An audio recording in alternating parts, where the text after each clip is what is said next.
Hi,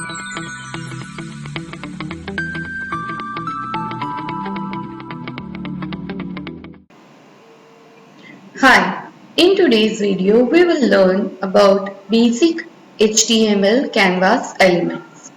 An HTML canvas element is used to draw some graphics over web page using JavaScript.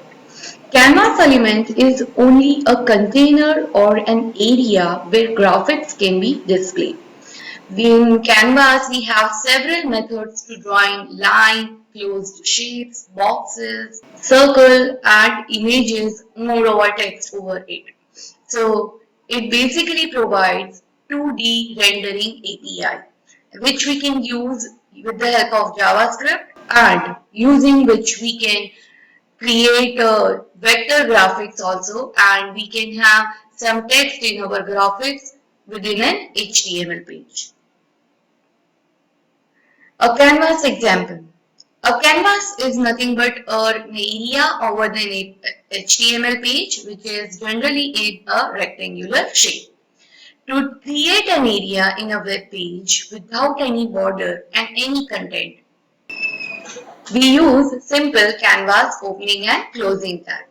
For example, here we have created canvas and supplied some arguments along with it.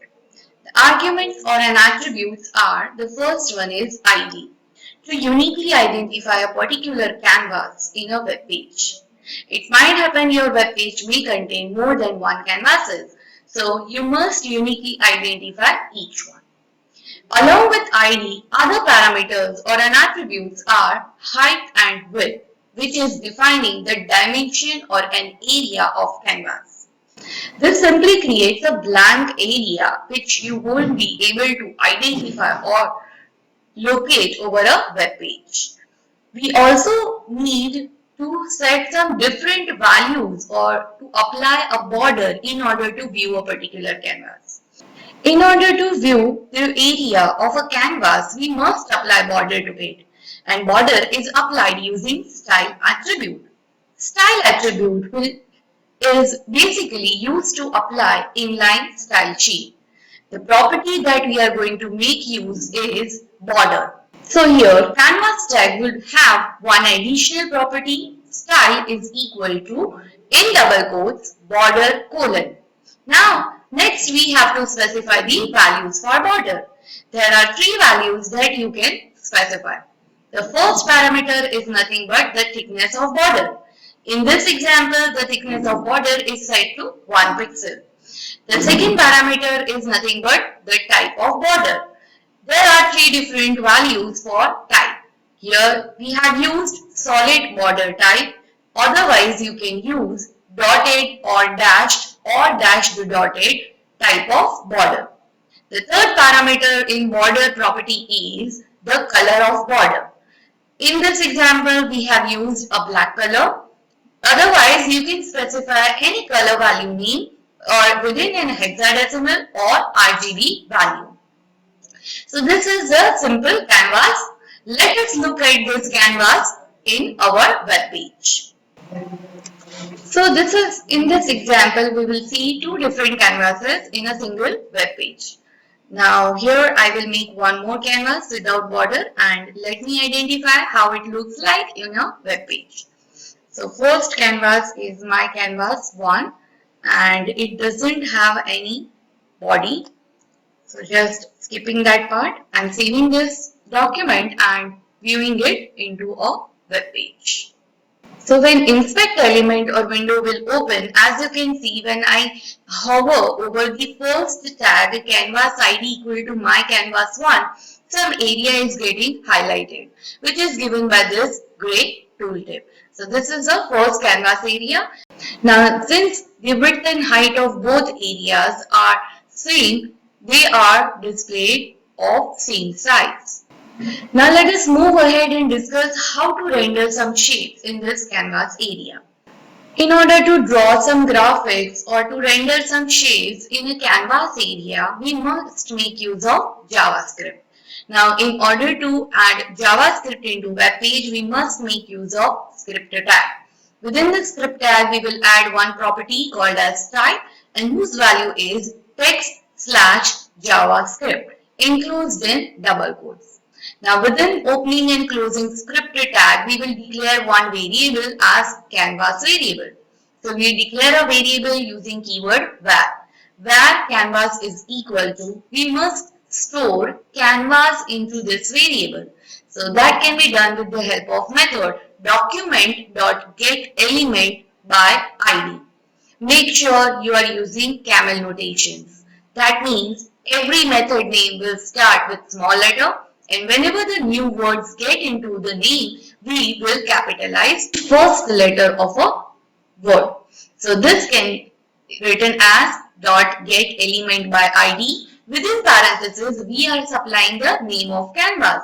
Say the name of canvas tag given by its ID is my canvas, then we must write in a same case. So here I am supplying my canvas name as my canvas. In the very next line, you will notice one if statement. If statement will check whether this canvas variable or canvas element is correctly stored inside a variable canvas or not. Correctly stored inside a canvas variable, then only it will go inside the statement block. So in next line, what we will do, we will create another variable that is called as context variable. Now that variable is storing the context of canvas. This can be done with the help of declaring a variable ctx is equal to canvas dot get context. Inside parentheses, double quotes, we will write 2D. So this is the basic structure. Okay, so here get context function basically returns the drawing context if canvas variable reads or identifies the tag itself, which is nothing but an object which has all drawing properties. Now, what are the basic or primitive elements of a canvas? So we can have or draw some lines, rectangles, circle and text. Let us start with a line. Let us start with very first element, that is a line.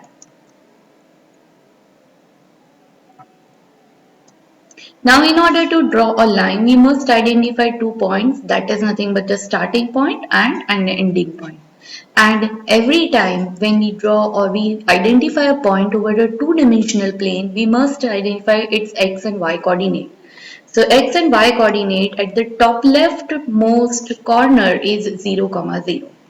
As you move towards the right from this corner, your x coordinate increases, and if you move towards the down from this particular point, or your y coordinate increases. So say for example, if this point is 0, 0, what will be the coordinate of another point? So how much far it is from towards the left side edge of your canvas is nothing but your x coordinate. That is nothing but 300 pixel in our case. And we also need to identify how much down it is from the top corner of our canvas. In our case, it is 150 pixel towards the down. So this coordinate of a point is identified as 300, 150. That is nothing but another coordinate. So in order to draw a line, the first statement we must write is ctx.beginPath. The second line that we will write down to specify the first point of a line, that is move to 0, 0. To specify the second point of a line, we make use of a method called line2, which is giving parameters as 300, 150. So using these three methods, we have just identified the 2 points. But in order to actually draw a line between these 2 points, we call a method called as stroke. Now using this stroke method, what it will do is draw a line.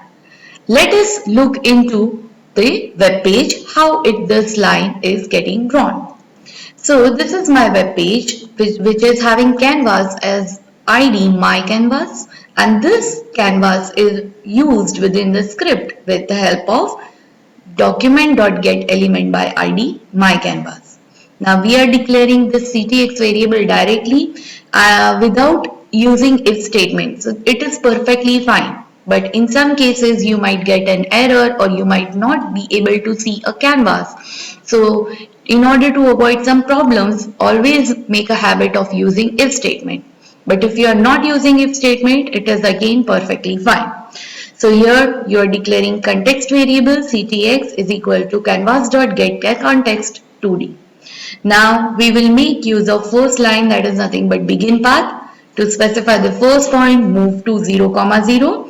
To specify another point, that is 50, using method line to another point 50, 80. Make sure your second point lies within the canvas itself. So canvas is 200 pixel wide and having height of 300 pixel. So another point must lie, that is 50, 80 point is always within this canvas area.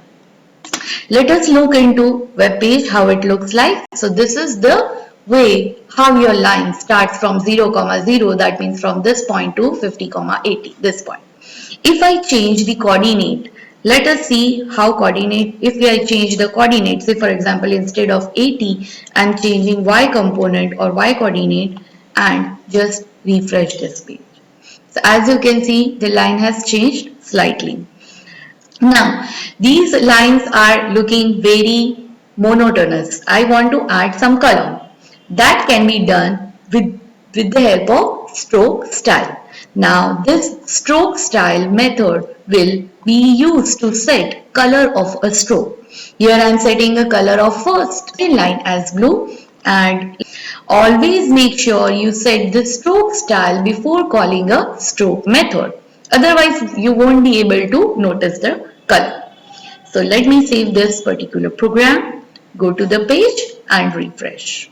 As you can see, one is blue. We have method called as line width. So in the second line, I am writing ctx.linewidth is equal to 5. Now this width will be only applied to another stroke. This width is not going to go back and change your previous stroke. Your previous stroke will be default, that is 1 pixel thick line. And for the next stroke, before making that stroke, we are calling line width is equal to 5. So your next stroke will be 5 pixel thick. Now using this line method, we can draw some path.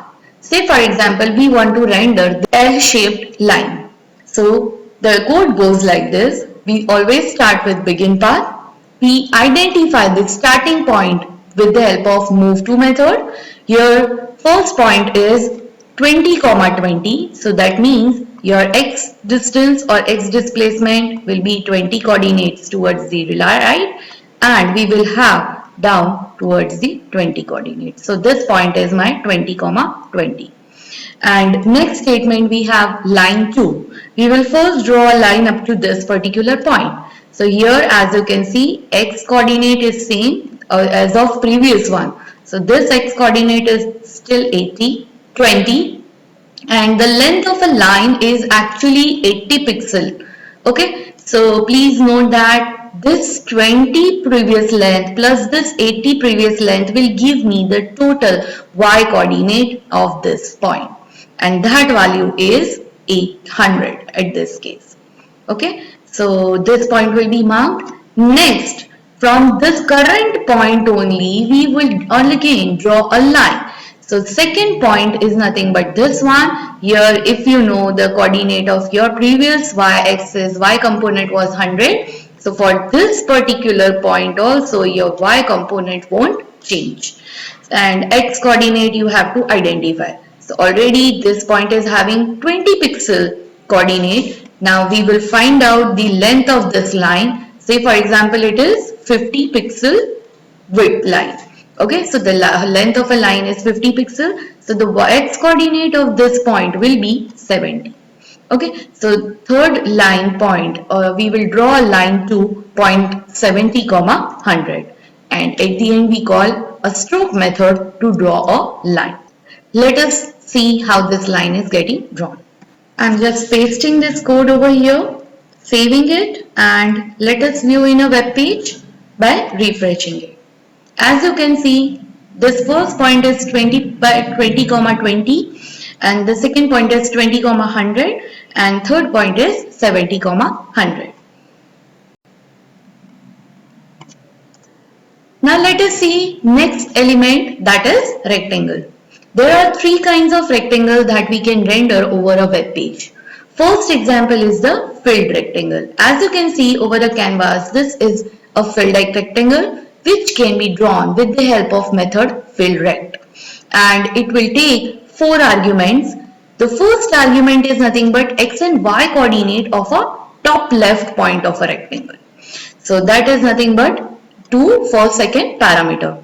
Third parameter is the width of a rectangle. That means the component or the number of pixels that you want your rectangle to be wide. And the fourth component and final component is the height, which is nothing but height specified in a pixel of a rectangle. Now we can by default whenever we draw a filled rectangle, it is of color black, but we can always change the filled color using fill style method, just like stroke style method we have seen to change the color of a line. So fill style property will make use of to specify different colors or gradients. Next type of rectangle that we can draw is the simple boxed rectangle without filling anything inside it with a color. So we can draw a rectangle with the help of ctx dot stroke rect. Again, we are having same four parameters that we have already specified with rect, fill rect method. And here to change the color of the stroke of or the border color of a rectangle, we can make use of stroke style property. And the final third type of rectangle is clear rect. Whatever the color we have filled with a rectangle, you can clear the portion inside it with the help of clear rect method. So method goes like this: clear red again with x, y coordinate of a starting point of a rectangle, and with the width and height of a rectangle will be next to parameter. The clear rect method actually clears or erases the portion that is specified as parameter within some given shape. Let us see the example for the rectangle. Let us draw a filled rectangle with coordinates starting from the starting of the canvas, that is 0, 0. And the width of a rectangle is 150 and the height of a rectangle is 75 pixels. If I want to change the fill style, I can change its color by specifying either name of a color or its hexadecimal or RGB value. So this is red in color. Let me go and refresh this page to see the changes, as you can see. Okay, now instead of fill rect, we call stroke rect. The coordinates goes like this: 100, 100 will be the starting point, and the width of rectangle is, say for example, 70 and 55 respectively. Save this page, go to web page and refresh. As you can see, second rectangle is drawn without any filling. Now let me clear some area inside this particular red rectangle. Okay, so the coordinate that you are specifying as a starting point must between 0 to 150 for x component, first coordinate. Okay, let me write it as 100 and y coordinate must be between 0 to 75. Let me put this value as 50. And width and height, let me give it as 10, 10. Go to web page and refresh. As you can see, this small rectangle is an area which is cleared by clear rect method. Now next we will see how to draw a circle. So circle is drawn using method arc. Now this arc method makes use of 5 parameters. And we can draw two different types of arc or circle, either filled or stroked, depending upon the arc method how we are going to use. So we make use of arc method. The first two parameters are nothing but x and y of a center of a circle. So I must identify the coordinate of a center of a circle and specify it as first and second parameters respectively. The third parameter is nothing but the radius of a circle. Say for example, I would like to draw 50 pixel wide circle. So radius is nothing but specified in circle in pixel how much big or how much smaller circle that you would like to draw. The next two parameters are starting and ending angle of a circle. Now, in order to specify starting and ending angle, we must know the radians notation because these angles are not specified in degree but in radians. So, starting point is always arc starts or circle starts drawing from 0 radians. By default, drawing of a circle takes clockwise position. So if you are going to increase your arc as 10 degree, 15 degree, 20 degree, it is going to draw your shape from this way. It is compulsory to actually give starting angle, and if I want to draw a complete circle, I will start from this point and take a round up to this point. So my starting angle to draw a circle is always 0. Now towards the down, the 90 degree, it is 0.5 into pi angle in radians. So this is 0.5 into math dot pi. If I want a full circle, again coming back at this position, this would be 2 into pi. So starting from this point and taking a complete circular tour and coming back to the same point will take radians as 2 pi. That's why our ending angle to draw a circle is 2 pi. Last argument is not compulsory. It is completely optional that you want to draw a circle this way or in this way. That is clockwise or in counterclockwise. So we first write ctx.beginPath. The arc is specified as the center of the page or center of the circle is having x and y coordinates as 95, 50. The radius of circle is specified as 40, starting angle is 0 and ending angle is 2 into math.pi. Now let me go to the page and see how it looks like.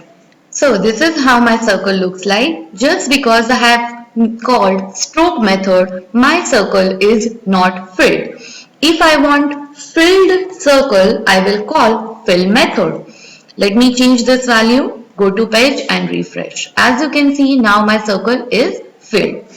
If I want to change the stroke or fill style before filling or before making a stroke, we can obviously call its style method. Next, how to render some text within Canvas. There are two different methods to render text. We can have filled text or stroke text. Filled text method is used to draw filled text in a canvas. We make use of font property to change the font, such as size, font family of the particular font. And we can obviously change the color of a text with the help of this method only. And the method goes like this: ctx.fillText. First parameter is text itself that you would like to render inside a canvas, and next two properties are the x and y coordinate of a value or a place in a canvas where you would like to display the text.